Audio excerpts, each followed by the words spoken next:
One day during my undergrad years, my professor started class by drawing the political spectrum on the board. To the left of the center, he wrote Democrats, and to the right of the center, he wrote Republicans. Then, to the left of Democrats, he wrote Socialists, and to the right of Republicans, Capitalists. On the far left, he wrote Communists, and on the far right, he wrote Anarchists. This one-dimensional political spectrum was wrong, of course. In truth, the political spectrum actually has two dimensions. On the far left, communism, and on the far right, capitalism. But as the political compass shows, on the top is authoritarianism, and at the bottom is libertarianism. One can be an authoritarian communist, like Stalin, or one can be an anarcho-communist, like Bakunin and Kropotkin.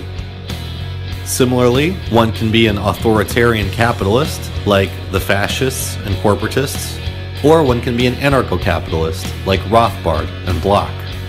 Similarly, there can actually be economic centrists who are either authoritarian or libertarian.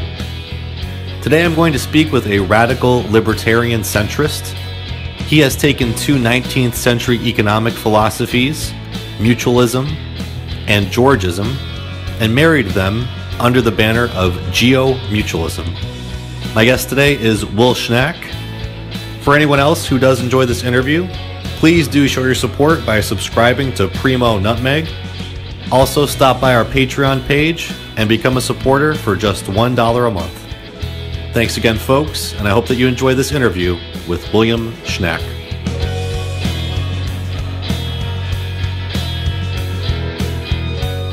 William Schnack, welcome to PRIMO NUTMEG. Thanks, Steve. Glad to be here. Before we get into geo-mutualism per se, could you go through defining for the listeners what mutualism is and what Georgism is? So, mutualism is an anarchist philosophy that comes from Pierre-Joseph, who was a French philosopher. And the idea behind mutualism is that all of our interactions should be based in a kind of ethic of reciprocity and should be mutual. And when applied to the economy, this implies a mutual bank, which would be owned by the people who bank there. The bank would issue interest-free loans to the members. And this would allow them to acquire capital for themselves and become self-employed and cooperatives rather than rely on bosses.